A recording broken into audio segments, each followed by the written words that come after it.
Today's story is King Lear. Lear, King of England, was old and tired. He decided to divide his kingdom into 3 parts, giving one each to 3 daughters. His eldest daughter, Gonrel, had married to the Duke of Albany. The second, Regan, was the wife of the Duke of Cornwall. His youngest daughter, Cordelia, had 2 suitors, the Duke of Burgundy and the King of France.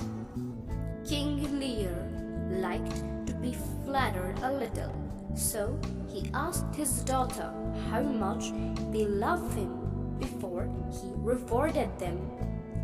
Gonrel was an evil and greedy woman who didn't love her father at all, but she said that she loved him more than her beauty and honor.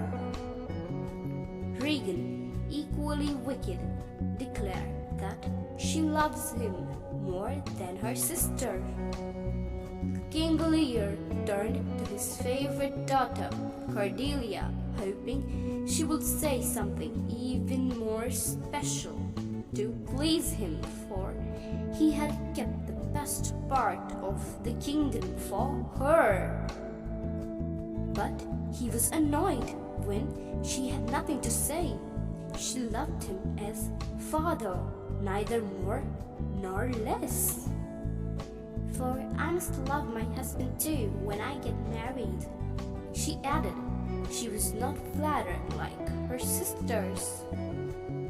In a fit of rage, King Lear exiled Cordelia and said that she would get nothing from him. The Duke of Burgundy immediately withdrew his offer for Cordelia's hand because he wanted the kingdom, but the Vice King of France accepted her hand, proud to marry her, the Queen of France. One of the Lear's most loyal courtiers, the Earl of Kent, tried to tell the king that he was doing wrong, but Lear was so angry that he exiled Kent as well. King Lear divided Cordelia's part of the kingdom between his other 2 daughters. He kept hundreds of knights with him, planning to stay with his 2 daughters, turn by turn. Cornelia disliked him and grumbled that he didn't need 100 knights anymore. Her own servants could look after the old man. Kent knew the true nature of Gonrel and Regan and realized that Lear could have protected. Therefore, he disgusted himself and became a servant to Lear. The fool, Lear's court jester, also remained faithful to him. Unhappy with Gonrel's ill-treatment, Lear went to stay with Regan. But Gonrel had already told her sister what to do. Why did he need 50 or even 5 knights? She too asked Lear to get rid of them. Realizing that his daughters really wanted to get rid of him, Lear walked out with Kent and the fool. It was a wild, stormy night and bitterly cold. Kent found shelter in a poor, dirty hut for Lear. Deeply shocked and hurt by his daughter's neglect and harsh treatment, Lear began to get out of his mind. He often spoke of the ingratitude of Gonrel and Regan and remembered Cordelia. He finally realized how honest and loving she had really been. Kent took him to the Dover for safety and himself rushed to France to tell Cordelia what had happened. the King of France sent his army with Cordelia to win back the kingdom of the Lear. Kent led her to the Drove. Cordelia arrived at the Dover with her army. She was grief-stricken to see Lear wandering around like a madman, with his head feathered with a crown of reeds. She hugged him and gave new clothes and fed him. He begged her to forgive him, "For I'm an old foolish man," Lear said. Goneril had conspired with Edmund, a son of one of the courtiers, the Duke of Gloucester, to harm King Lear. The old Duke had also been blinded.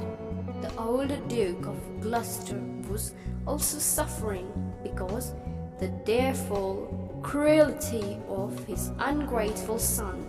Goneril was in love with Edmund, but was jealous of Regan, for she thought that Regan too loved him. Goneril and Regan had joined the armies of the Duke of Albany and Cromwell to attack Cordelia's army. The Duke of Albany was not aware of the truth.